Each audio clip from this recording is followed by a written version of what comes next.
Once again, folks, one of the more exciting parts of our program, our cool coin and currency section. We walk around the floor and talk to the different dealers to find out what sort of cool numismatic items they brought with them. Coins, banknotes, tokens, pieces of paper money, all kinds of things. We find out the story behind them and why they're so cool to collectors. And we always ask our dealer friends to bring something cool to this convention. David, you know that we did. We always do. I have a beautiful 1797 half in XF45 PCGS.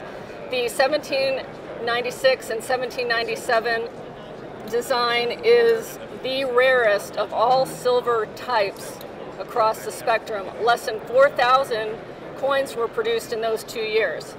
This coin is an XF45, is one of the top 10 finest graded by PCGS. Why were so few coins produced? I've been there.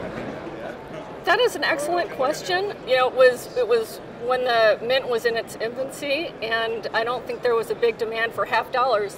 It was a huge coin back then and worth a lot of money, and I don't think people needed to spend that much money very often at that time. And how many people or typeset collectors that buy this kind of coin? Not very many people can afford a coin like this in this grade, but it's very desirable, and I think if you won the lottery, I think most collectors, if they won the lottery, they'd want to own one. What kind of value? Well, we are asking $159,000. Nickel. Well, I just got this yesterday, and this is a bottle cap. It's an 1859 Indian cent bottle cap, And what is a bottle cap? Well, a bottle cap is when the planchet sticks to the die and it gets hammered many, many, many times and wraps itself around the die. And it looks like a shot glass or a bottle cap. And these are very highly prized. This one's a gem. And since it's an 1859, it's a one-year type. So ultra popular and very highly desirable. How does something like that get out of the mint? I guess by luck. And aren't we lucky that we have them? What kind of value? It's about close to $30,000.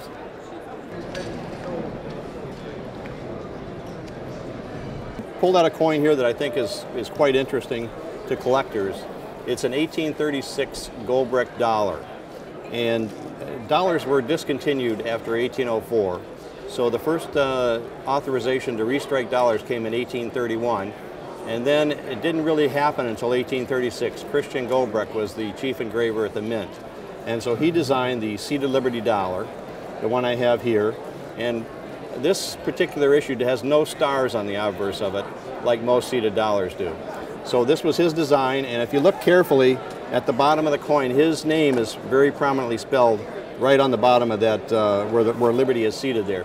So it's a very interesting coin. They only made 600 of them, and this particular piece happens to be a proof 40. It's been in circulation, but very nice for the grade. What kind of value? This is worth about $16,000.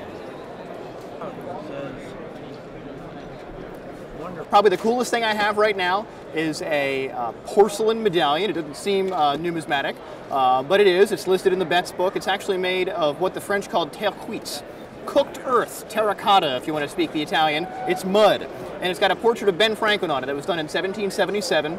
It became a very, very popular kind of wall decoration during the American Revolution when Franklin was in France. He actually wrote home to his daughter and said that my face is now as famous as that as the man in the moon. And this is the exact medallion Franklin was talking about. It was common then, it's scarce now, but it's very, very popular. One of the most beloved portraits of Benjamin Franklin. Tell me about his hat. I believe there's a story to that. Of course, yeah. He's wearing a beaver fur hat, which was the first one ever seen in France. It was sort of seen as the hat of a rural woodsman, which was a part that Franklin tried to play. Franklin lived in London most of his life. He was definitely not a backwoods American redneck, but he thought that might go over well in France, and he was right. So that was all part of his marketing. And what kind of value? I'm asking $2,450 for this item.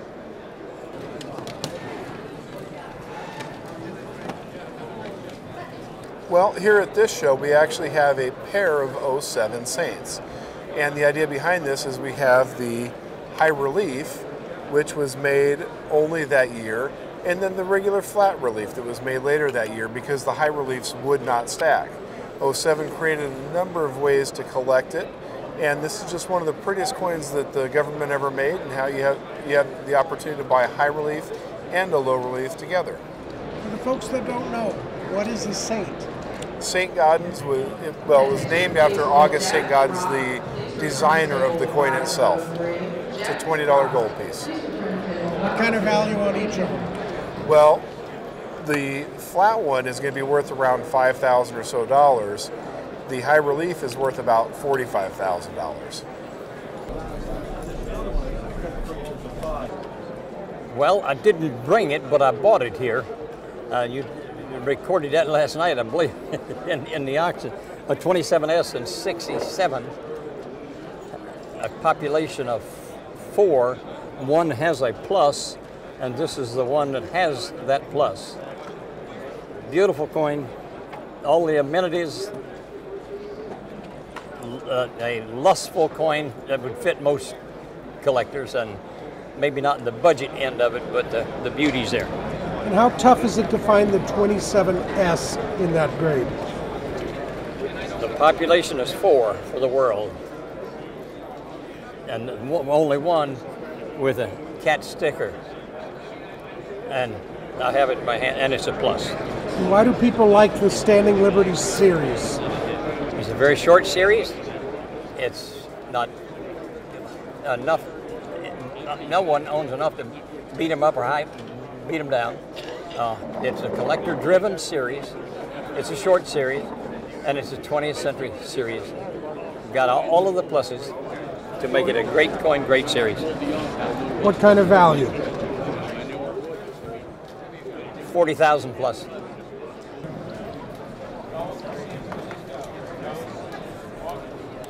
Well, here's a really great, cool coin I have. This is a chain Ameri. It came out of the Paul Gehry collection that was sold last in January, and it's the first cent made by the U.S. Mint. The Ameri is.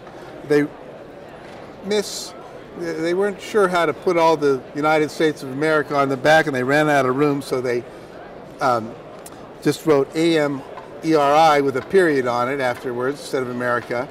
And so it's a one-year type coin. And this is in exceptionally nice condition, PCGS AU 53. And I'm really pleased to have it myself for a while, actually. It's really a beautiful coin. And you know, we dealers, we love coins also. So it's really nice to get to have something in your possession for a little period of time. And what kind of value? This is worth about $165,000.